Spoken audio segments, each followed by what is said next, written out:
حضور پیر سیال غریب نواز کے پیر و مرشد حضور پیر پٹھان خواجہ شاہ سلیمان توسوی، آپ کے پیر و مرشد حضور قبلہ عالم خواجہ نور محمد بخاری رحمت اللہ تعالی علیہ، آپ ارشاد فرماتے ہیں، فرمایا امام جلال الدین سیوطی وہ بندہ ہے جس کو ہر روز، توجہ، ہر روز فجر کی نماز کے بعد حضور کی زیارت نصیب ہوتی تھی، ہر روز فجر کی نماز کے بعد۔ یہ لکھنے والے کون ہیں؟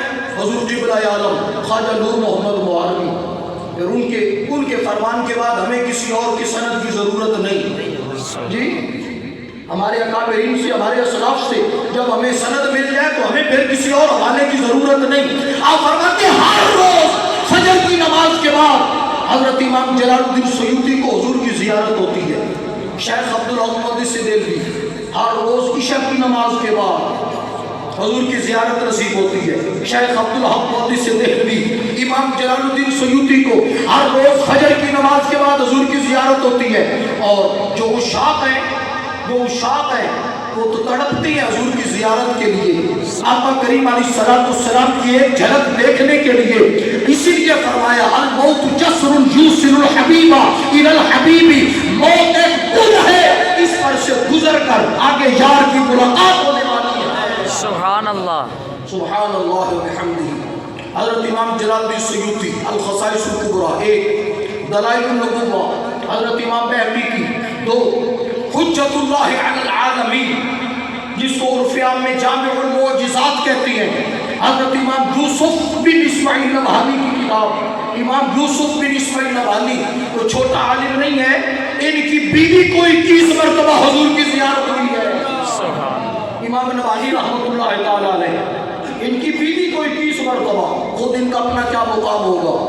آپ نے حجت اللہ علی العالمین میں اس حدیث پاک کو لکھا، اور شیخ محقق علی الاطلاق شیخ عبدالحق محدث دہلوی رحمت اللہ تعالی علیہ، آپ نے مدارج کے اندر بھی اس حدیث پاک کو اپنے الفاظ کے اندر درج فرمایا۔ حدیث پاک سنیں، ایمانوں کو تازہ کریں۔ حدیث شریف لمبی ہے، میں چاہتا ہوں کہ میں اس کا ایک ایک جملہ پیش کرتا جاؤں تاکہ ساتھ ساتھ اس کا ترجمہ بھی ہوتا جائے، اور جس حد تک گنجائش ہو وقت میں ہم اس حد تک حدیث پاک بیان کر سکیں۔ آپ حضرات میری طرف توجہ کر کے کہہ دیں محبت سے سبحان اللہ، سبحان اللہ و بحمدہ۔ حسن اتفاق ہے کہ میں نے پہلی حدیث پاک پیش کی ہے، راوی اس کے بھی حضرت ابو ہریرہ اور راوی اس کے بھی حضرت ابو ہریرہ رضی اللہ تعالی عنہ۔ آپ ارشاد فرماتے ہیں، لیجیے ایک ابتدائی جملہ سنیں۔ سیدنا حضرت ابو ہریرہ رضی اللہ تعالی عنہ ارشاد فرماتے ہیں، فرمایا قال رسول اللہ صلی اللہ علیہ وسلم ان موسیٰ لما نزلت علیہ التوراۃ وقرأها فوجد فيها ذکر هذه الأمة فقال یا رب انی اجد فی الالواح هم الآخرون السابقون فاجعلها أمتي قال تلك أمة أحمد۔ حضرت ابو ہریرہ آپ فرماتے سرکار نے فرمایا، جب حضرت موسیٰ علیہ السلام نے، حضرت موسیٰ کلیم اللہ علیہ السلام صاحب کتاب کلیم اللہ، بڑی آن بان والے شان والے رسول حضرت موسیٰ علیہ السلام، آپ پر اللہ تعالیٰ نے تورات شریف نازل فرمائی۔ اس تورات شریف کے اندر انہوں نے پڑھا کہ ایک آخر میں امت آئے گی، ایک ایسی قوم ہوگی، ایک ایسی امت ہوگی، ہم الآخرون السابقون، جو آئیں گے سب سے آخر میں۔ سبحان اللہ، آنے کے اعتبار سے سب سے آخر میں آئیں گے۔ کیوں؟ اس لیے کہ ان کے نبی سب سے آخری ہے، ان کے نبی سب سے آخری ہے، وہ آخری نبی کی آخری امت ہے۔ حضور علیہ السلام کے امتی آخر میں سب سے آئیں گے۔ حضور علیہ السلام آخری نبی، حضور کی امت ساری امتوں میں سے آخری امت، حضور کی کتاب ساری کتابوں میں سے آخری کتاب، حضور کی مسجد انبیاء کی مساجد میں ساری مسجدوں میں سے آخری مسجد۔ عقیدہ یہی اور حق ہے۔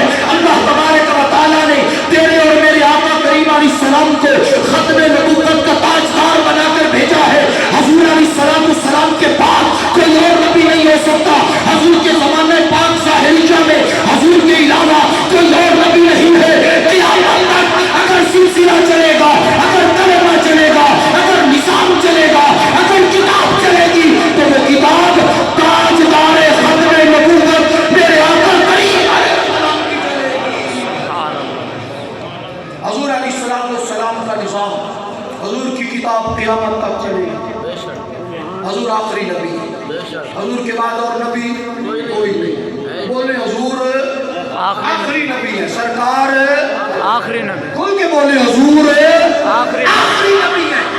یہ عقیدہ مضبوط کر لیں، یہ عقیدہ خود بھی اور اپنی اولاد کو بھی یاد کروائیں، بچوں میں یہ عقیدہ منتقل کریں، حضور آخری نبی ہے، حضور کے بعد نبی کوئی نہیں۔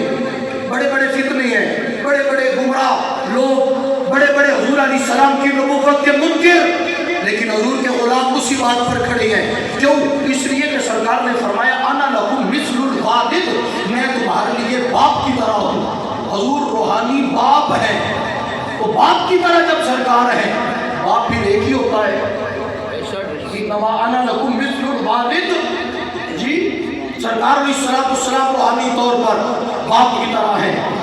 اے رسول امین خاتم المرسلین، اے رسول امین خاتم المرسلین، تجھ سا کوئی نہیں، تجھ سا کوئی